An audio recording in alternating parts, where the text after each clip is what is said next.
નમસ્કાર. શિક્ષા એકેડમી ઓનલાઈનના આજના આ વિશેષ સેશનમાં પધારેલા તમામ વિદ્યાર્થીઓ અને પરીક્ષાર્થીઓનું હું ખૂબ ખૂબ સ્વાગત કરું છું. જે પણ વિદ્યાર્થીઓ ભવિષ્યમાં એક આદર્શ શિક્ષક બનવાનું સ્વપ્ન જોઈ રહ્યા છે અને ટેટ હોય, એચમેટ, જીપીએસસી કે પછી એઈઆઈ જેવી અત્યંત મહત્વપૂર્ણ સ્પર્ધાત્મક પરીક્ષાઓની તૈયારી કરી રહ્યા છે, તેમના માટે આજનો આ ઓનલાઈન ક્લાસ ખરેખર એક ગેમ ચેન્જર સાબિત થવાનો છે. આજના આ સેશનનો આપણો મુખ્ય વિષય છે ભારતના બંધારણમાં શિક્ષણ અધિકારો, ફરજો અને સિદ્ધાંતોનું માળખું. બંધારણ અને શિક્ષણ આ બંને શબ્દો સાંભળવામાં કદાચ ભારેખમ લાગે છે, પણ મારું માનવું છે કે તેનું વિશ્લેષણ આજે આપણે એટલું જ રસપ્રદ બનાવવાના છીએ. સાવ સાચી વાત છે. સ્પર્ધાત્મક પરીક્ષાઓની તૈયારી કરતા સાંભળનારાઓ માટે એ સમજવું બહુ જ જરૂરી છે કે હવે પરીક્ષાની પેટર્ન સંપૂર્ણપણે બદલાઈ ચૂકી છે. એટલે કે માત્ર કલમોના નંબર કે સાલવારીઓ ગોખવાથી મેરિટમાં સ્થાન ક્યારે નહીં મળે. આજના સમયમાં પરીક્ષકો ગોખણપટ્ટીની નહીં પણ તમારી સમજની કસોટી કરે છે. બંધારણીય કલમો પાછળનો જે અસલી ઉદ્દેશ્ય છે, જેને આપણે અંગ્રેજીમાં વાય કહીએ, કે શા માટે આ કાયદો બન્યો, તે સમજવું અત્યંત અનિવાર્ય છે.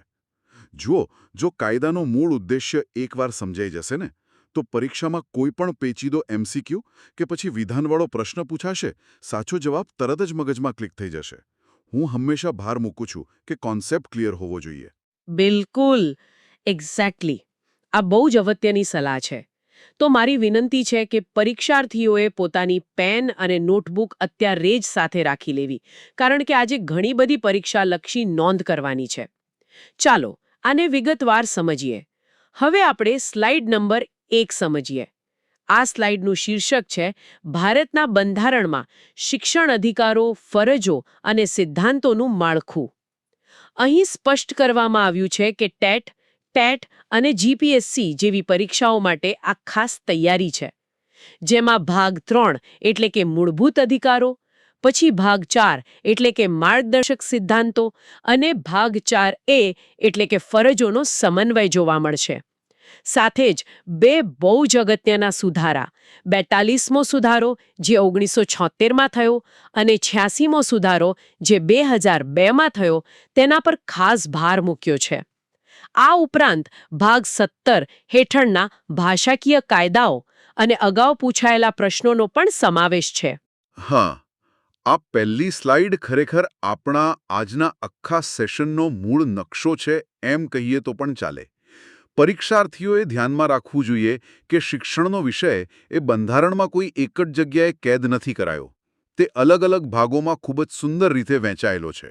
જુઓ, ભાગ 3 એ વ્યક્તિને મૂળભૂત હક આપે છે, જ્યારે ભાગ 4 એ સરકાર માટે ભવિષ્યની કલ્યાણકારી દિશા નક્કી કરે છે, અને ભાગ 4A એ નાગરિકોને પોતાની ફરજ યાદ અપાવે છે. મારું માનવું છે કે આ ત્રણેયનો સમન્વય જ ભારતની આધુનિક શૈક્ષણિક પ્રણાલીનો મજબૂત પાયો છે. એટલે કે આખો ઢાંચો આ મહત્વના સ્તંભો પર ઊભો છે. તો આ જ માળખાને વધુ સ્પષ્ટ કરવા હવે આપણે સ્લાઇડ નંબર 2 સમજીએ. શીર્ષક છે બંધારણીય માળખામાં શિક્ષણનું સ્થાન, એક વિહંગાવલોકન. આ સ્લાઇડમાં આપણને 4 મજબૂત સ્તંભો દેખાય છે.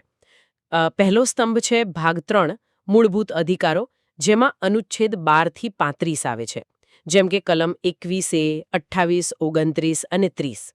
બીજો સ્તંભ છે ભાગ 4 ડીપીએસપી એટલે કે રાજ્યનીતિના માર્ગદર્શક સિદ્ધાંતો, જેમાં 36 થી 51 અનુચ્છેદ છે. દાખલા તરીકે 39, 45 અને 46. ત્રીજો સ્તંભ છે ભાગ 4A મૂળભૂત ફરજો, જેમાં 51A કેની વાત છે. અને ચોથો સ્તંભ છે ભાગ 17 રાજભાષા, 343 થી 351. અહીં લખ્યું છે કે શિક્ષણ માત્ર સરકારની જ નહીં પણ રાજ્ય, વાલી અને સમાજની સંયુક્ત જવાબદારી છે. પણ મને અહીંયા એક પ્રશ્ન થાય છે કે આ મૂળભૂત અધિકારો અને ડીપીએસપી વચ્ચે ખરેખર મૂળ અને ટેકનિકલ તફાવત શું ગણાય, જે પરીક્ષામાં પૂછી શકાય? બહુ જ સારો પ્રશ્ન છે. આ બહુ જ રસપ્રદ તફાવત છે અને પરીક્ષકોનો ફેવરેટ પણ છે. મૂળભૂત અધિકારો એટલે કે ભાગ 3ને એક ગેરંટીવાળી વોરંટી તરીકે સમજી શકાય. જો કોઈ નાગરિકને તે હક ન મળે તો તે સીધા કોર્ટમાં જઈને ન્યાય માંગી શકે છે, એટલે કે તે જસ્ટિસિએબલ છે. જ્યારે ડીપીએસપી એટલે કે directive principles of state policy એ સરકાર માટે ભવિષ્યનો રોડમેપ છે, આદર્શ નિયમો છે. તેને લાગુ કરવા માટે કોઈ નાગરિક સરકાર પર કોર્ટ દ્વારા દબાણ લાવી શકતો નથી, એટલે કે તે બિનન્યાયી છે. પરીક્ષામાં આવા વિશ્લેષણાત્મક પ્રશ્નો પૂછાય છે કે શિક્ષણના કયા પાસા ન્યાયી છે અને કયા બિનન્યાયી. તો આ તફાવત જો મગજમાં ક્લિયર હશે તો એક માર્ક પાક્કો સમજો. આ ઉદાહરણથી કોન્સેપ્ટ એકદમ ક્લિયર થઈ ગયો. આ ઐતિહાસિક સફરમાં આગળ હવે આપણે સ્લાઇડ નંબર 3 સમજીએ. આ સ્લાઇડનું ટાઇટલ છે શિક્ષણની બંધારણીય સફર 1976નો 42મો ઐતિહાસિક સુધારો. આ સ્લાઇડમાં સ્પષ્ટ દર્શાવ્યું છે કે 1976 પહેલા શિક્ષણ એ માત્ર રાજ્ય યાદી એટલે કે સ્ટેટ લિસ્ટનો વિષય હતો, મતલબ કે માત્ર રાજ્ય સરકાર જ કાયદા અને ભંડોળ નક્કી કરતી. પરંતુ 1976માં 42મા સુધારા પછી તે સંયુક્ત યાદી એટલે કે કોન્કરન્ટ લિસ્ટમાં આવી ગયું. હવે કેન્દ્ર અને રાજ્ય બંને સમાન કાયદા બનાવી શકે. નોંધમાં બંધારણની 7મી અનુસૂચિની 3 યાદીઓનો પણ ઉલ્લેખ છે. તો શું આ યાદી બદલવાથી ગ્રાઉન્ડ લેવલ પર કોઈ મોટો ફરક પડ્યો ખરો? કે આ માત્ર કાગળ પરનો જ ફેરફાર હતો? અરે, સૌથી રસપ્રદ બાબત તો એ જ છે. આ એક જ સુધારાએ ભારતની શૈક્ષણિક પરિસ્થિતિમાં ખરેખર ક્રાંતિ લાવી દીધી. તમે જ વિચારો, જો શિક્ષણ માત્ર રાજ્ય યાદીમાં જ રહ્યું હોત તો આજે શું સ્થિતિ હોત? ગુજરાતનું શિક્ષણ માળખું સાવ અલગ હોત, મહારાષ્ટ્રનું અલગ અને તમિલનાડુનું તો સાવ જ અલગ. સંયુક્ત યાદીમાં આવવાથી કેન્દ્ર અને રાજ્ય બંને કાયદા બનાવી શકે છે. અને આ જ કારણસર આજે આપણે જે નેશનલ એજ્યુકેશન પોલિસી NEPની વાત કરીએ છીએ તે આખા દેશમાં સમાન રીતે લાગુ કરવી શક્ય બની છે. કેન્દ્રીય ગ્રાન્ટનો માર્ગ પણ આનાથી જ મોકળો થયો. એટલે કે રાષ્ટ્રીય એકતા અને સમાન શિક્ષણ માટે આ સુધારો અનિવાર્ય હતો. ત્યાર પછીનો સુધારો તો વધુ મહત્વનો લાગે છે. હવે આપણે સ્લાઇડ નંબર 4 સમજીએ. શીર્ષક છે 86મો બંધારણીય સુધારો 2002 એજ્યુકેશન સુધારાનો મેજિક ત્રિકોણ. આ સ્લાઇડમાં બહુ જ સરસ રીતે એક ત્રિકોણ આપેલો છે જેના 3 ખૂણા છે. પહેલો છે અધિકાર, જે ભાગ 3માં 21A છે. 6 થી 14 વર્ષ માટે મફત અને ફરજિયાત શિક્ષણ. બીજો ખૂણો છે જવાબદારી, જે ભાગ 4નો 45 છે. 0 થી 6 વર્ષ પૂર્વ પ્રાથમિક સંભાળ રાજ્યની. અને ત્રીજો છે ફરજ, ભાગ 4Aનો 51A, કે વાલીઓએ 6 થી 14 વર્ષના બાળકને શાળાએ મોકલવા. આ ત્રિકોણ પરીક્ષાની દ્રષ્ટિએ કેટલો અગત્યનો છે? જો હું એમ કહું કે આ સ્લાઇડમાંથી પરીક્ષામાં ઢગલાબંધ MCQ બની શકે છે તો જરાય અતિશયોક્તિ નથી. આ ખરેખર એક મેજિક ત્રિકોણ છે, કારણ કે આ એક જ સુધારાએ હક, નીતિ અને ફરજનું અદ્ભુત સંતુલન કર્યું. જુઓ, સરકારે કલમ 45 હેઠળ 0 થી 6 વર્ષના બાળકની સંભાળ પોતાની માથે લીધી. પછી 21A હેઠળ બાળકને 6 થી 14 વર્ષનું મફત શિક્ષણ આપવાનો સીધો અધિકાર આપ્યો.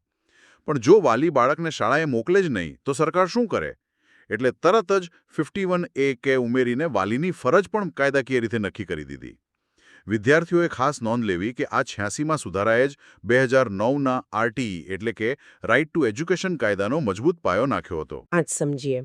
શીર્ષક છે મૂળભૂત અધિકારો ભાગ 3 સમાનતા અને શિક્ષણનો અધિકાર. આ સ્લાઇડમાં દર્શાવ્યું છે કે અનુચ્છેદ 12 થી 35 નાગરિકોના સર્વાંગી વિકાસ માટે છે. 14 થી 18 એ સમાનતાનો અધિકાર છે. અનુચ્છેદ 15ની વ્યાખ્યા કહે છે કે ધર્મ, જાતિ, જ્ઞાતિ, લિંગ કે જન્મસ્થળના આધારે કોઈ ભેદભાવ નહીં થાય. 15.3 એ મહિલાઓ અને બાળકો માટે વિશેષ જોગવાઈ કરવાની છૂટ આપે છે. અને 21Aની તો આપણે વાત કરી જ. પણ અહીં એક પ્રશ્ન એ થાય કે જો ખરેખર કોઈ બાળકને આ અધિકાર ન મળે અને તેની સાથે ભેદભાવ થાય તો કાનૂની રસ્તો શું બચે છે? અહીં જ આપણો અનુચ્છેદ 32 ચિત્રમાં આવે છે, જેને ડૉક્ટર B.R. આંબેડકરે બંધારણનો આત્મા કહ્યો છે. જો કોઈ સરકારી શાળા કોઈ બાળકને ગરીબ હોવાના કારણે કે કોઈ ચોક્કસ જ્ઞાતિના હોવાના કારણે પ્રવેશ આપવાની ના પાડે તો નાગરિક અનુચ્છેદ 32 હેઠળ સીધા જ દેશની સર્વોચ્ચ અદાલત એટલે કે સુપ્રીમ કોર્ટમાં જઈ શકે છે. આ બાબત એ સુનિશ્ચિત કરે છે કે દેશના છેવાડાના ગામડામાં રહેતા એક સામાન્ય બાળકને પણ સમાન તક મળે. અને જે તમે કલમ 15.3ની વાત કરી તો તેનું બેસ્ટ ઉદાહરણ છે કન્યા કેળવણી માટે સરકાર જે વિશેષ શિષ્યવૃત્તિ આપે છે. અમુક લોકો પૂછે કે આ તો છોકરાઓ સાથે ભેદભાવ કહેવાય ને? પણ ના, બંધારણની નજરમાં આ ભેદભાવ નથી, પણ એક સકારાત્મક પગલું એટલે કે પોઝિટિવ ડિસ્ક્રિમિનેશન છે. સકારાત્મક ભેદભાવનો આ કોન્સેપ્ટ મુખ્ય પરીક્ષા કે ઇન્ટરવ્યૂ માટે ઘણો ઉપયોગી સાબિત થઈ શકે. હવે ધાર્મિક બાબતો વિશે શું કાયદો છે તે જોઈએ. હવે આપણે સ્લાઇડ નંબર 6 સમજીએ. આનું શીર્ષક છે શૈક્ષણિક સંસ્થાઓમાં ધાર્મિક શિક્ષણ પર નિયંત્રણ. અનુચ્છેદ 28. અહીં લખ્યું છે કે 25 થી 28 એ ધાર્મિક સ્વતંત્રતા છે. પણ 28નો મુખ્ય ઉદ્દેશ્ય શાળાઓમાં બિનસાંપ્રદાયિક એટલે કે સેક્યુલર અને વૈજ્ઞાનિક અભિગમ જાળવી રાખવાનો છે. આના 3 પેટા નિયમો આપ્યા છે: 28.1, 28.2 અને 28.3. મારી દ્રષ્ટિએ આ ત્રણેય વચ્ચેનો ભેદ બહુ પાતળો છે. જો આને સ્પષ્ટ ન કરીએ તો MCQમાં ભૂલ થવાની પૂરી શક્યતા છે. 100% સાચી વાત છે. અને પરીક્ષામાં સ્પર્ધકો અહીં જ સૌથી વધુ કન્ફ્યુઝ થાય છે. ચાલો આને એકદમ સરળ ભાષામાં સમજીએ. સૌ પ્રથમ વ્યાખ્યા ક્લિયર કરીએ. બિનસાંપ્રદાયિકતા એટલે રાજ્ય સરકારનો પોતાનો કોઈ ધર્મ નથી. હવે જો પરીક્ષામાં વિધાન પૂછાય કે શું સંપૂર્ણ સરકારી ગ્રાન્ટથી ચાલતી શાળામાં કોઈ ચોક્કસ ધાર્મિક શિક્ષણ આપી શકાય, તો કલમ 28.1 મુજબ સીધો જવાબ આવશે ના, સંપૂર્ણ પ્રતિબંધ છે. પરંતુ જો પ્રશ્ન એવો હોય કે કોઈ ધાર્મિક ટ્રસ્ટ દ્વારા જ શાળા સ્થપાઈ હોય અને સરકારનું માત્ર અનુદાન લેતી હોય, તો 28.2 મુજબ ત્યાં ધાર્મિક શિક્ષણની છૂટ છે. આ એક કાનૂની અપવાદ છે. અને 28.3 એ સુનિશ્ચિત કરે છે કે રાજ્ય માન્યતા પ્રાપ્ત શાળામાં કોઈ પણ બાળકને તેના વાલીની મંજૂરી વિના કોઈ ધાર્મિક ઉપાસના કે પ્રાર્થનામાં જોડાવા બળજબરી કરી શકાય જ નહીં. આ બારીકાઈ સમજવી બહુ જ જરૂરી હતી. હવે લઘુમતી સમુદાય વિશેની જોગવાઈઓ તરફ આગળ વધીએ. હવે આપણે સ્લાઇડ નંબર 7 સમજીએ. ટાઇટલ છે સાંસ્કૃતિક અને શૈક્ષણિક અધિકારો, લઘુમતીઓનું રક્ષણ. અનુચ્છેદ 29-30. અનુચ્છેદ 29 કહે છે કે કોઈપણ લઘુમતી સમુદાયને પોતાની વિશેષ ભાષા, લિપિ કે સંસ્કૃતિ જાળવી રાખવાનો મૂળભૂત અધિકાર છે. અને 29.2 મુજબ ધર્મ કે ભાષાના આધારે પ્રવેશ નકારી ન શકાય. જ્યારે અનુચ્છેદ 30 ધાર્મિક કે ભાષાકીય લઘુમતીઓને પોતાની શૈક્ષણિક સંસ્થા સ્થાપવાનો અને વહીવટ કરવાનો અધિકાર આપે છે. અહીં ઉદાહરણ તરીકે મદ્રેસાઓ અને લઘુમતી ખ્રિશ્ચન કોલેજો જેમ કે સેન્ટ ઝેવિયર્સનું નામ છે. આ 29 અને 30 બંને એકસરખા લાગે છે, તો એનો મૂળ ભેદ શું છે? હા, આ કલમોનો ઐતિહાસિક સંદર્ભ ઘણો મોટો અને સમજવા જેવો છે. લોકશાહીમાં બહુમતીનું શાસન હોય, પણ લઘુમતીઓને ક્યારેય એવો ભય ન રહેવો જોઈએ કે બહુમતી સમાજ વચ્ચે રહીને તેમની પોતાની ભાષા કે સંસ્કૃતિ નષ્ટ થઈ જશે. શોર્ટ નોટ માટે ઉમેદવારોએ ખાસ યાદ રાખવું કે અનુચ્છેદ 29 એ માત્ર પોતાની વિશેષ ભાષા, લિપિ અને સંસ્કૃતિના રક્ષણ માટેનો સામાન્ય અધિકાર છે, જ્યારે અનુચ્છેદ 30 એ થોડો વધુ વ્યાપક છે. તે લઘુમતીઓને પોતાની મદરેસાઓ કે સેન્ટ ઝેવિયર્સ જેવી સંસ્થાઓની સ્થાપના અને વહીવટ કરવા માટે વિશેષ સ્વાયત્તતા આપે છે. અને સૌથી મોટી વાત એ છે કે સરકાર જ્યારે પણ શાળાઓને ગ્રાન્ટ આપશે ત્યારે આ સંસ્થા લઘુમતીની છે એવું માનીને ગ્રાન્ટ આપવામાં કોઈ જ ભેદભાવ રાખશે નહીં. બરાબર છે. આ ઐતિહાસિક તફાવતથી ઘણી સ્પષ્ટતા થઈ ગઈ. અધિકારો પછી હવે આપણે સ્લાઇડ નંબર 8 સમજીએ. આ સ્લાઇડનું શીર્ષક છે રાજ્યનીતિના માર્ગદર્શક સિદ્ધાંતો, ભાગ 4, કલ્યાણકારી શૈક્ષણિક નીતિ. અહીં દર્શાવ્યું છે કે 36 થી 51ના અનુચ્છેદ એ આયર્લેન્ડના બંધારણમાંથી પ્રેરિત છે. આ ન્યાયાલય દ્વારા બળજબરીથી લાગુ ન કરી શકાય પણ એક આદર્શ છે. અનુચ્છેદ 45માં 0 થી 6 વર્ષના બાળકો માટે ECCEની જોગવાઈ છે, જેના પ્રેક્ટિકલ સ્વરૂપ આંગણવાડી અને બાલવાટિકા છે. અને અનુચ્છેદ 46માં SC, ST અને નબળા વર્ગોના શૈક્ષણિક હિતોની વાત છે, જેના પર એકલવ્ય મોડલ સ્કૂલનો પાયો નખાયો છે. સાંભળનારા ઉમેદવારોએ અહીં એક બહુ જ સામાન્ય પણ ગંભીર ભૂલથી બચવાનું છે. પરીક્ષક ઘણીવાર MCQમાં બહુ ચાલાકીથી પૂછે છે કે SC અને ST વર્ગ માટે શૈક્ષણિક હિતોની જોગવાઈ બંધારણની કઈ કલમમાં છે, અને ઉતાવળમાં વિદ્યાર્થીઓ સીધું 45 ટીક કરીને આવે છે, કારણ કે મગજમાં 45 જ ગુમતી હોય. પણ સાચો જવાબ 46 છે. એકદમ સ્પષ્ટ રીતે મગજમાં બેસાડી લો. કે 45 એ માત્ર ને માત્ર 0 થી 6 વર્ષના નાના બાળકોની પૂર્વ પ્રાથમિક સંભાળ માટે છે. ગુજરાતમાં હાલ જે આંગણવાડી ચાલે છે અને નવી શિક્ષણ નીતિ મુજબ જે બાલવાટિકા શરૂ થઈ છે તે બીજું કંઈ નહીં પણ કલમ 45નું જ ગ્રાઉન્ડ લેવલનું પ્રેક્ટિકલ સ્વરૂપ છે. સાવ સાચી વાત છે. કલમ 45 અને 46નું કન્ફ્યુઝન અહીં દૂર કરવું જ પડે. બાળકોના કલ્યાણની આ વાતને વધુ ઊંડાણથી જોવા માટે હવે આપણે સ્લાઇડ નંબર 9 સમજીએ. શીર્ષક છે ડીપીએસપીમાં ઊંડાણપૂર્વક, અનુચ્છેદ 39E અને 39F. આ સ્લાઇડમાં 39E એ આર્થિક શોષણ પર રોક લગાવે છે, એટલે કે બાળકો શારીરિક ક્ષમતા બહાર કામ ન કરે અને કારખાનાને બદલે શાળાએ જાય. જ્યારે 39F એ બાળકોના સ્વસ્થ અને ગરિમાપૂર્ણ વિકાસની વાત કરે છે. અહીં મધ્યાહન ભોજન યોજના પીએમ પોષણનો પણ ઉલ્લેખ છે. મને લાગે છે કે આ 39F અને મધ્યાહન ભોજન વચ્ચે સીધો સંબંધ છે. હા, 100% સીધો સંબંધ છે. જો બાળમજૂરી અને શિક્ષણ એ એકબીજાના કટ્ટર દુશ્મન છે. અનુચ્છેદ 39E રાજ્યને કડક નિર્દેશ આપે છે કે બાળકો ઘરની ગરીબી કે મજબૂરીના કારણે કારખાનામાં જોખમી કામ કરવા ન જાય. પણ હવે વિચારો કે જ્યારે આપણે કાયદો બનાવીને બાળકને શાળાએ લાવી દીધું ત્યારે તેના પોષણનું શું? કારણ કે ભૂખ્યા પેટે તો કોઈ ભણતર મગજમાં ઉતરવાનું નથી. એટલે 39Fનો સહારો લઈને બાળકોના સ્વસ્થ વિકાસ માટે મધ્યાહન ભોજન જેવી મહત્વાકાંક્ષી યોજનાઓ અસ્તિત્વમાં આવી. આજે આપણે જેને પીએમ પોષણ યોજના કહીએ છીએ તે આ 39Fનું જ પરિણામ છે. આ પ્રકારનું વિશ્લેષણ જીપીએસસી કે ટાટની મેઇન્સ પરીક્ષાના પેપરમાં લાંબા જવાબો લખવા માટે ઉત્તમ છે. બિલકુલ યોગ્ય. પોષણ વિના શિક્ષણ હંમેશા અધૂરું જ રહેવાનું. સરકાર અને બંધારણ તો બાળકો માટે આટલા બધા પ્રયત્નો કરે છે, પણ વાલીઓનું શું? વાલીઓની પણ કોઈ ફરજ ખરી ને? હવે આપણે સ્લાઇડ નંબર 10 સમજીએ. આ સ્લાઇડ છે મૂળભૂત ફરજો, ભાગ 4, વાલીઓની શૈક્ષણિક અને રાષ્ટ્રીય જવાબદારી. અહીં થોડો ઇતિહાસ દર્શાવ્યો છે કે 1976માં સ્વર્ણસિંહ સમિતિની ભલામણથી બંધારણમાં 10 મૂળભૂત ફરજો ઉમેરાઈ. ત્યારબાદ 2002માં 86માં સુધારાથી એક નવી 11મી ફરજ 51A કે ઉમેરવામાં આવી. આ મુજબ 6 થી 14 વર્ષની વયના બાળકોના માતાપિતા અથવા વાલીએ પોતાના બાળકને શિક્ષણની તકો પૂરી પાડવી એ તેમની બંધારણીય ફરજ છે. એક્ઝેક્ટલી. કારણ કે શિક્ષણ ક્યારે એકતરફી પ્રક્રિયા હોઈ જ ન શકે. ધારો કે સરકાર કરોડો રૂપિયા ખર્ચીને શ્રેષ્ઠ શાળા બનાવે, એકદમ આધુનિક સુવિધાઓ આપે, શિક્ષક પણ વર્ગમાં ભણાવવા માટે આતુર હોય, પણ જો વાલી જ પોતાના બાળકને શાળાએ મોકલે નહીં તો આખી સિસ્ટમ નિષ્ફળ જાય. સાંભળનારા પરીક્ષાર્થીઓએ એ સમજવાનું છે કે ભવિષ્યમાં જ્યારે તમે શિક્ષક બનશો ત્યારે આ જ 51A કે ફરજના આધારે તમારે વાલીઓનું કાઉન્સેલિંગ કરવાનું હોય છે વાલી મીટિંગમાં.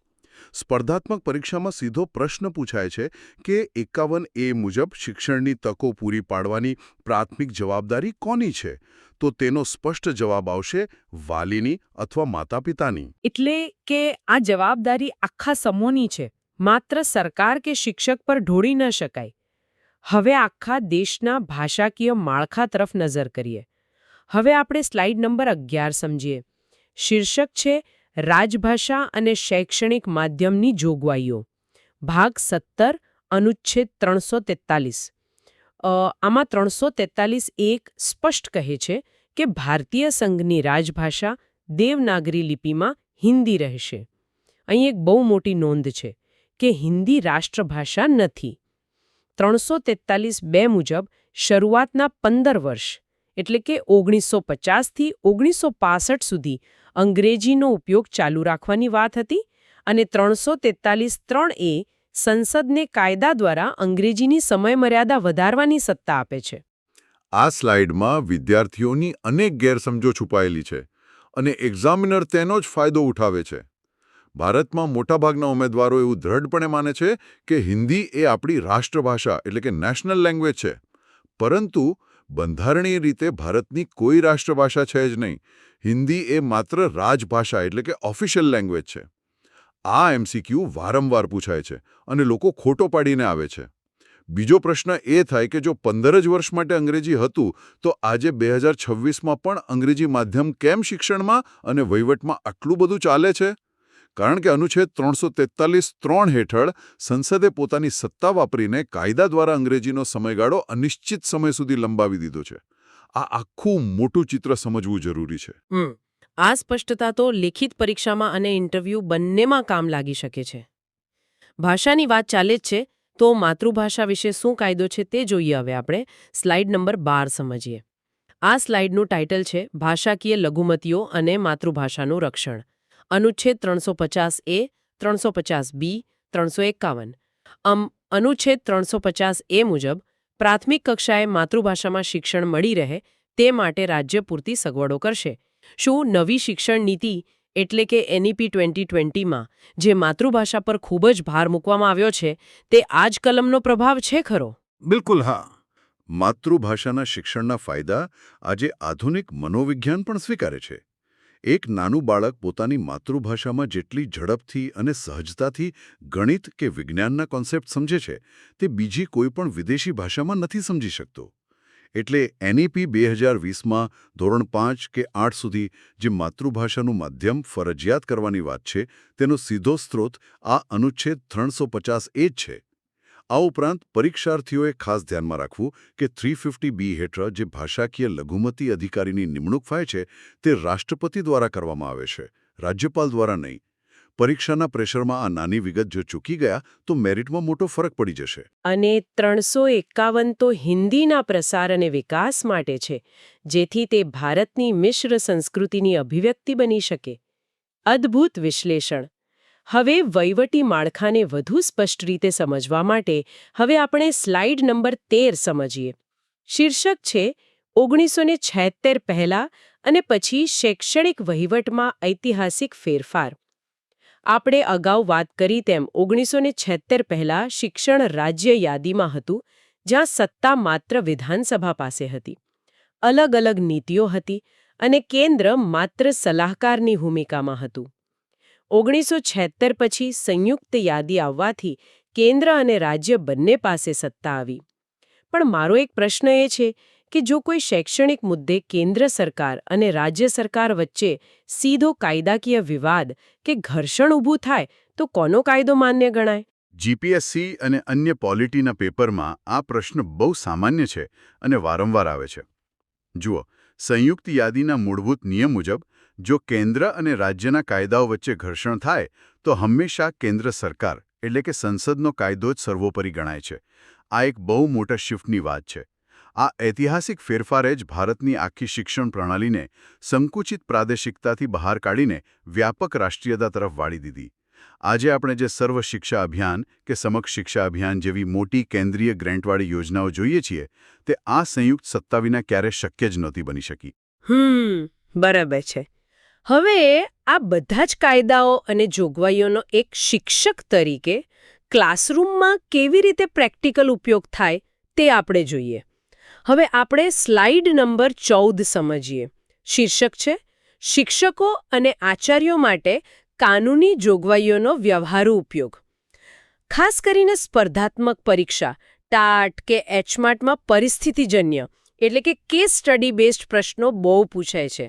આ સ્લાઇડમાં કલમ 15, 28, 39, 35H, 51A કે અને 350A નો વ્યવહારુ ઉપયોગ આપ્યો છે. જેમ કે 15 પ્રવેશમાં સમાનતા, 28 ધાર્મિક તટસ્થતા, 39 શારીરિક સજા પર પ્રતિબંધ. શું આને કોઈ વાસ્તવિક ક્લાસરૂમના ઉદાહરણથી સમજી શકાય જેથી સાંભળનારાઓને તરત આઈડિયા આવે? ચોક્કસ, કેમ નહીં?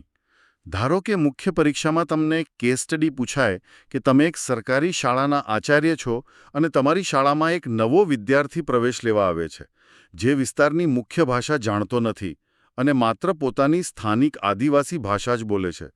તમે શું કરશો? અહીં એક આદર્શ આચાર્ય તરીકે તમારો જવાબ કલમ 350A ના આધારે હોવો જોઈએ કે તેની માતૃભાષાને પૂરો આદર આપવામાં આવશે અને ધીમે ધીમે તેને મુખ્ય પ્રવાહમાં જોડવામાં આવશે.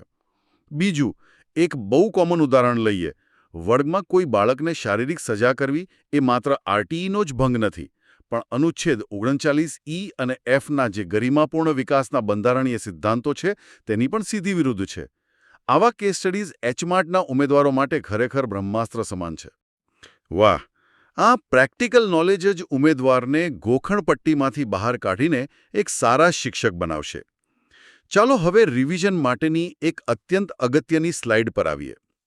હવે આપણે સ્લાઇડ નંબર 15 સમજીએ. આ છે અગત્યની કલમોનું કોષ્ટક, રિવિઝન ચાર્ટ.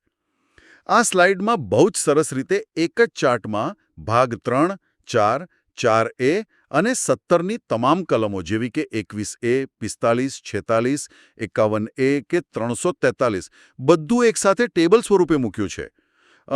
મને એક વાત પૂછવી છે કે ઘણા વિદ્યાર્થીઓ એવી શોર્ટકટ શોધતા હોય છે, તો શું પરીક્ષાના આગલા દિવસે માત્ર આ ટેબલ ગોખી લેવાથી કામ ચાલી જશે ખરું? ના, જરાય નહીં. જો માત્ર ટેબલ ગોખી લેવું એ આજના સ્પર્ધાત્મક યુગમાં આત્મહત્યા સમાન છે. ખાસ કરીને જો તમે જીપીએસસી વર્ગ 1 અને 2 જેવી ઉચ્ચ પરીક્ષા આપતા હો. ત્યાં સીધા પ્રશ્નો નહીં પણ વિધાનોવાળા પ્રશ્નો પૂછાય છે. એક ઉદાહરણ આપું તમને. ત્યાં એવું પૂછાય કે વિધાન 1 કલમ 45 એ મૂળભૂત અધિકાર છે અને વિધાન 2 કલમ 21A એ રાજ્યનીતિનો માર્ગદર્શક સિદ્ધાંત છે. હવે જો કોઈએ માત્ર ટેબલના નંબર જ ગોખ્યા હશે પણ ભાગ 3 અને 4નો મૂળ તફાવત નહીં સમજ્યા હોય તો તે બંને વિધાનો ખોટા છે તે પકડી જ નહીં શકે અને જવાબ ખોટો પડશે. આ ચાર્ટ છેલ્લી ઘડીના ઝડપી રિવિઝન માટે છે. એ તમારી ડીપ સમજણનો કોઈ વિકલ્પ નથી. સાચી વાત છે. શોર્ટકટ હંમેશા જોખમી હોય છે. ચાલો આ બધી બંધારણીય જોગવાઈઓના પરિણામો અને ફાયદાઓ વિશે વાત કરીએ. હવે આપણે સ્લાઇડ નંબર 16 સમજીએ. શીર્ષક છે બંધારણીય જોગવાઈઓના ફાયદા, એડવાન્ટેજીસ. આ સ્લાઇડમાં 6 બહુ જ સુંદર મુદ્દાઓ આપ્યા છે. સમાનતા અને સામાજિક ન્યાય, અંતરિયાળ વિસ્તારમાં હક, મહિલા સશક્તિકરણ 15.3, લઘુમતીઓનું રક્ષણ 30, સામાજિક ઉત્કર્ષ 46નો લાભ SC/STને, બાળમજૂરી નાબૂદી 21A અને 39 અને જવાબદાર વાલીપણું 51A. અને જો મુખ્ય લેખિત પરીક્ષામાં આ પ્રશ્ન આવે તો આ 6 મુદ્દાઓને કેવી રીતે પ્રેઝન્ટ કરવા જોઈએ? લેખિત પરીક્ષામાં જ્યારે પણ બંધારણ અને શિક્ષણના સકારાત્મક પ્રભાવો વિશે વર્ણનાત્મક પ્રશ્ન પૂછાય ત્યારે આ 6 મુદ્દાઓ તમારા જવાબની કરોડરજ્જુ બનવા જોઈએ. જુઓ, ફક્ત એટલું સામાન્ય વાક્ય લખવાથી સારા માર્ક્સ ક્યારે ન મળે કે શિક્ષણ વ્યવસ્થા સુધરી ગઈ છે. જવાબમાં તમારે વજનદાર રીતે લખવું પડે કે દાખલા તરીકે કલમ 15.3ના કાયદાકીય કવચથી દેશમાં સ્ત્રી શિક્ષણને અભૂતપૂર્વ વેગ મળ્યો છે. અથવા તો લખવું પડે કે કલમ 46ની જોગવાઈઓથી SC/ST વર્ગના લાખો વિદ્યાર્થીઓ આજે મુખ્ય પ્રવાહમાં જોડાયા છે. જ્યારે જવાબમાં તમે સીધી બંધારણીય કલમો ટાંકીને વાત કરો છો ત્યારે પેપર તપાસનાર પરીક્ષક પર તમારી એક અધિકારી લેવલની સકારાત્મક છાપ પડે છે. હા, આ 6 મુદ્દાઓ નિબંધ લેખન માટે પણ ખૂબ જ મહત્વના છે. પરંતુ આપણે સિક્કાની બંને બાજુ જોવી પડે, બરાબર ને? હવે આપણે સ્લાઇડ નંબર 17 સમજીએ. શીર્ષક છે અમલીકરણના પડકારો અને મર્યાદાઓ, ડિસએડવાન્ટેજીસ. અહીં કેટલાક ગ્રાઉન્ડ લેવલના પડકારો છે, જેમ કે માળખાનો અભાવ, શિક્ષકોની અછત, ગુણવત્તા વિરુદ્ધ જથ્થો. GER વધ્યો પણ લર્નિંગ આઉટકમ્સ ચિંતાજનક છે. કેન્દ્ર રાજ્ય ઘર્ષણ, ડ્રોપઆઉટ રેટ 45 અને 46ની માર્ગદર્શક ઢીલાશ અને RTEનો ખાનગી શાળાઓમાં 25% પ્રવેશનો આર્થિક બોજ. મને આ ડ્રોપઆઉટ રેટવાળો મુદ્દો બહુ જ ગંભીર લાગે છે. શું 21Aની 14 વર્ષની વયમર્યાદા જ ખુદ એક મોટો પડકાર નથી? હા, બિલકુલ. અને સાચું વિવેચનાત્મક વિશ્લેષણ એટલે કે ક્રિટિકલ એનાલિસિસ કહેવાય.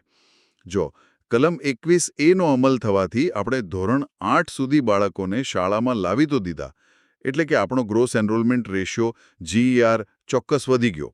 પણ વાસ્તવિકતા એ છે કે જેવા 14 વર્ષ પૂરા થાય અને બાળક 9મા ધોરણમાં માધ્યમિકમાં આવે એટલે તેને ફી ભરવાની આવે છે અને તેને મફત પુસ્તકો મળતા બંધ થાય છે. પરિણામે એક ગરીબ બાળક ત્યાંથી જ ભણતર છોડી દે છે. આ ડ્રોપઆઉટ રેટ એ આપણી સિસ્ટમની એક બહુ મોટી મર્યાદા છે. બીજું, DPSPની કલમ 45 અને 46 એ માર્ગદર્શક છે, ન્યાયી નથી. એટલે રાજ્ય સરકારો પાસે ભંડોળ ન હોય તો તેને કડકાઈથી લાગુ કરવામાં ઘણી ઢીલાશ જોવા મળે છે. આ ખરેખર વિચારવા જેવો અને ચિંતાનો મુદ્દો છે કે શિક્ષણની સફળતા માત્ર પ્રવેશના આંકડાઓમાં જ નહીં પણ બાળકોના ગુણવત્તાયુક્ત ભવિષ્યમાં પણ દેખાવી જોઈએ. ચાલો હવે આટલી બધી કલમો યાદ રાખવાની એક વૈજ્ઞાનિક ટેકનિક તરફ જઈએ. હવે આપણે સ્લાઇડ નંબર 18 સમજીએ. શીર્ષક છે બંધારણીય જોગવાઈઓનું માળખાકીય વર્ગીકરણ. આ મૂળભૂત રીતે એક સ્મૃતિ ટેકનિક એટલે કે મેમરી ટેકનિક છે. આમાં આખી માહિતીને 4 મુખ્ય સ્તંભો અને વય આધારિત ફોલ્ડર્સમાં વહેંચી છે, જેમ કે 0 થી 6 વર્ષ, 45, 6 થી 14 વર્ષ, 21A, 51A કે. મને સમજાવો કે આ પદ્ધતિ પરીક્ષાના ભારે દબાણમાં વિદ્યાર્થીઓને કેવી રીતે મદદરૂપ થાય? જો સ્પર્ધાત્મક પરીક્ષા એ માત્ર જ્ઞાનની નહીં પણ મેનેજમેન્ટની પણ કસોટી છે. ઉમેદવારોના મગજમાં માહિતી જનરલ સ્ટોરના સામાનની જેમ વેરવિખેર નહીં પણ સુપરમાર્કેટના અલગ અલગ સેક્શનની જેમ વ્યવસ્થિત ગોઠવાયેલી હોવી જોઈએ. જો પ્રશ્ન ઉંમર આધારિત આવે, જેમ કે 0 થી 6 વર્ષની વાત હોય, તો તમારું મગજ તરત જ બીજે ક્યાંય ભટક્યા વિના સીધો કલમ 45ના ફોલ્ડરમાં જવું જોઈએ. જો 6 થી 14 વર્ષની વાત આવે, તો 21A અને ફરજ પૂછે તો 51A કે ખુલવું જોઈએ. જો ભાષાની વાત આવે, તો સીધું મગજ ભાગ 17ના ફોલ્ડરમાં જવું જોઈએ. આ રીતે વર્ગીકરણ કરવાથી પરીક્ષાખંડના ગમે તેટલા પ્રેશરમાં પણ કન્ફ્યુઝન માટે કોઈ અવકાશ જ રહેતો નથી. વાહ! આ તો જાણે મગજને કમ્પ્યુટર ફોલ્ડર બનાવવાની જબરજસ્ત ટ્રીક થઈ ગઈ. બધા જ પરીક્ષાર્થીઓએ આનો અમલ કરવો જ રહ્યો. હવે આજના આધુનિક સમય સાથે આ જોગવાઈઓને જોડીને જોઈએ. હવે આપણે સ્લાઇડ નંબર 19 સમજીએ. ટાઇટલ છે હાલની પ્રાસંગિકતા, એનઈપી, વેસ અને બંધારણ. આ સ્લાઇડ સ્પષ્ટ બતાવે છે કે નવી શિક્ષણ નીતિ 2020 એ સંપૂર્ણપણે બંધારણ પર જ આધારિત છે. તેનું નવું 5-3-3-4 માળખું કલમ 45 સાથે ધોરણ 5 કે 8 સુધી માતૃભાષા, 350A સાથે વોકેશનલ શિક્ષણ, 39F સાથે અને સ્પેશિયલ એજ્યુકેશન ઝોન 15 અને 46 સાથે જોડાયેલું છે. દીક્ષા પોર્ટલ 51A કેની જાગૃતિ માટે છે. આ બધું જોઈને એવું નથી લાગતું કે આપણી આધુનિક નીતિઓના મૂળિયા ખૂબ જ જૂના અને મજબૂત છે? ખરેખર આ એક બહુ જ આશ્ચર્યજનક તથ્ય છે. સામાન્ય રીતે આપણે એનઈપી 2020ને એકદમ નવો અને આધુનિક દસ્તાવેજ માનીએ છીએ. પણ જ્યારે તમે તેનું વિશ્લેષણ કરો, ત્યારે સમજાય છે કે તેના વાસ્તવિક બીજ તો 70 વર્ષ જૂના આપણા બંધારણમાં જ રોપાયેલા છે. આ બાબત આપણા બંધારણના ઘડવૈયાઓની અદ્ભુત દૂરંદેશી દર્શાવે છે. તમે જુઓ, તેઓએ છેક 1950માં જે સમાનતા અને કલ્યાણના સપના જોયા હતા, તે જ આદર્શો આજે સ્પેશિયલ એજ્યુકેશન ઝોન અને દીક્ષા એપ કે વિદ્યાંજલિ પોર્ટલ જેવા આધુનિક ડિજિટલ માધ્યમો દ્વારા સાકાર થઈ રહ્યા છે. જૂના આદર્શો અને નવી ટેકનોલોજીનો આ બે જોડ સંગમ છે. 70 વર્ષની આ ઐતિહાસિક સફરની વાસ્તવિક જમીની અસર કેટલી થઈ તે જાણવું પણ એટલું જ રસપ્રદ છે. હવે આપણે સ્લાઇડ નંબર 20 સમજીએ. શીર્ષક છે બંધારણીય જોગવાઈઓની વ્યાપક અસર, ઇમ્પેક્ટ.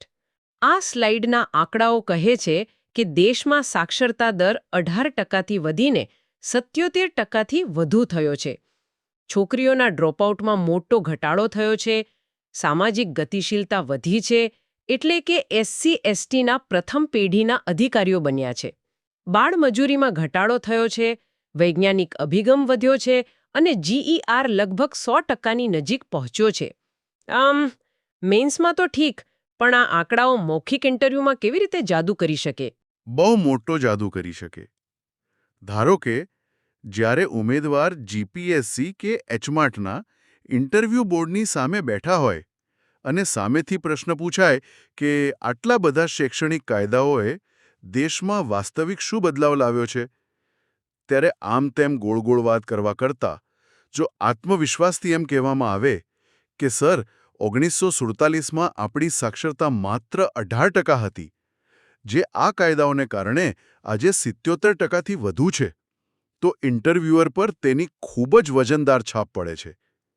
આ ડેટા અને આંકડાઓ સાબિત કરે છે કે ભારતનું બંધારણ એ માત્ર પુસ્તકાલયમાં મૂકવાનું નિર્જીવ પુસ્તક નથી. તેણે વાસ્તવમાં દેશના કરોડો લોકોના જીવન સ્તરમાં જમીની સુધારો કર્યો છે. સાવ સાચી વાત છે. આંકડાઓ જ વાસ્તવિકતાનો અરીસો છે અને તે ખોટું બોલતા નથી. હવે આપણે આજના આ શાનદાર સેશનની અંતિમ અને સ્લાઇડ નંબર 21 સમજીએ. આનું શીર્ષક છે વિચારકો, નીતિઓ અને ઐતિહાસિક ચુકાદાઓ. અહીં ડૉક્ટર B.R. આંબેડકર, મહાત્મા ગાંધી, બુનિયાદી શિક્ષણ, કોઠારી કમિશન અને તપસ મજુમદાર સમિતિ 1999નો ઉલ્લેખ છે. પણ આ બધામાં સૌથી વધુ ધ્યાન ખેંચે છે 1993નો ન્યાયમૂર્તિ J.P. ઉન્નીકૃષ્ણન ચુકાદો. આ ઉન્નીકૃષ્ણન ચુકાદાએ કઈ રીતે ભારતનો શૈક્ષણિક ઇતિહાસ બદલી નાખ્યો, જરા વિસ્તારથી સમજાવો. ઉન્નીકૃષ્ણન ચુકાદો 1993 એ ભારતીય ન્યાયપાલિકાનો અને શિક્ષણ જગતનો એક લેન્ડમાર્ક જજમેન્ટ ગણાય છે.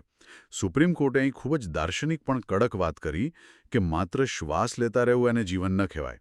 અનુચ્છેદ 21 હેઠળ જે જીવન જીવવાનો અધિકાર છે તે ત્યારે જ સાર્થક બને જ્યારે વ્યક્તિ એક ગરિમાપૂર્ણ એટલે કે રિસ્પેક્ટફુલ જીવન જીવી શકે. અને અહીં કોર્ટે બહુ સ્પષ્ટ કહ્યું કે શિક્ષણ વિના આવી ગરિમા ક્યારેય શક્ય જ નથી. આ ઐતિહાસિક ચુકાદાએ અને કોઠારી કમિશનના એ વિધાને કે ભારતનું ભવિષ્ય તેના વર્ગખંડોમાં ઘડાઈ રહ્યું છે, આ બધી બાબતોએ ભેગા મળીને જ 21A અને 86માં બંધારણીય સુધારા માટે એક અત્યંત મજબૂત જમીન તૈયાર કરી હતી. આજના આ ઊંડાણપૂર્વકના વિશ્લેષણથી એટલું તો એકદમ સ્પષ્ટ છે કે ભારતનું શિક્ષણ અને તેનું બંધારણ આ બંનેનો સંબંધ અવિભાજ્ય છે. સાંભળનારા તમામ ઉમેદવારોને મારી એક ખાસ વિનંતી છે અને તમારે એ યાદ રાખવાનું છે કે આજના સેશનમાં મળેલી આટલી બધી માહિતીને માત્ર પરીક્ષા પાસ કરવા કે માર્ક્સ લાવવા પૂરતી સીમિત ન રાખતા. ભવિષ્યમાં જ્યારે પણ તમે એક આદર્શ શિક્ષક, આચાર્ય કે શિક્ષણ અધિકારી તરીકે નિમણૂક પામો ત્યારે આ મૂળભૂત અધિકારો અને ફરજો તમારા રોજિંદા વહીવટમાં તમારા સાચા માર્ગદર્શક બનવા જોઈએ. તમારા વર્ગખંડની છેલ્લી પાટલી પર બેઠેલો એક ગરીબ કે છેવાડાનો વિદ્યાર્થી પણ કલમ 21A નો પૂરેપૂરો હકદાર છે તે સુનિશ્ચિત કરવું એ ભવિષ્યના શિક્ષક તરીકે તમારી સૌથી મોટી જવાબદારી છે. બિલકુલ. અને આ બાબત એક મહત્વનો પ્રશ્ન ઊભો કરે છે. આજે આપણે બંધારણના પુસ્તકમાં લખાયેલા સમાનતાના અધિકારોની ખૂબ વિસ્તારથી ચર્ચા કરી, પરંતુ બદલાતા સમય સાથે એક નવો અને અત્યંત વિશાળ પડકાર આપણી સૌની સામે ઊભો છે. શું આવનારા સમયમાં આર્ટિફિશિયલ ઇન્ટેલિજન્સ, AI અને ડિજિટલ એજ્યુકેશનની આ આંધી આ બંધારણીય અધિકારો અને સમાનતાની જૂની વ્યાખ્યાઓને સંપૂર્ણપણે બદલી નાખશે? જરા ઊંડાણથી વિચારો. જ્યારે આપણા દેશના એક વર્ગ પાસે અત્યાધુનિક AI ટૂલ્સ અને હાઈ સ્પીડ ઇન્ટરનેટ હશે અને બીજો અંતરિયાળ વર્ગ માત્ર એક બેઝિક સ્માર્ટફોન કે ઇન્ટરનેટ કનેક્ટિવિટી માટે ઝઝૂમતો હશે, ત્યારે આપણે આ 14થી 18ની બંધારણીય સમાનતાને જમીન પર કેવી રીતે ટકાવી શકીશું? આ ડિજિટલ ડિવાઇડના કપરા સમયમાં શૈક્ષણિક સમાનતા કેવી રીતે જાળવવી? તે તમારા જેવા ભવિષ્યના ઘડવૈયાઓ માટે વિચારવાનો સૌથી મોટો અને ગંભીર વિષય છે. ખરેખર આ એક એવો વિચાર પ્રેરક પ્રશ્ન છે જેણે સમાનતા અને અધિકારોની વ્યાખ્યાને એક નવા જ દ્રષ્ટિકોણથી જોવા આપણને સૌને મજબૂર કરી દીધા છે. ભવિષ્યની આર્ટિફિશિયલ ઇન્ટેલિજન્સની ટેકનોલોજી અને આપણા ભૂતકાળના ઐતિહાસિક બંધારણ વચ્ચે એક મજબૂત સેતુ બાંધવાનું કામ આવનારી પેઢીના જાગૃત શિક્ષકોએ જ કરવાનું છે. તો આજનું આ વિશેષ અને ઊંડાણપૂર્વકનું સેશન આપણે અહીં પૂર્ણ કરીએ છીએ. મને પૂરી આશા છે કે આ તમામ વિશ્લેષણાત્મક માહિતી, કલમોની સમજ અને કેસ સ્ટડીઝ આવનારી તમારી તમામ સ્પર્ધાત્મક પરીક્ષાઓમાં અત્યંત ઉપયોગી સાબિત થશે. આવી જ હકારાત્મક ઉર્જા સાથે મહેનત કરતા રહો અને દેશનું તેમજ તમારું ભવિષ્ય ઉજ્જવળ બનાવો. તમામ વિદ્યાર્થીઓને આવનારી પરીક્ષાઓ માટે ખૂબ ખૂબ શુભેચ્છાઓ. આવજો.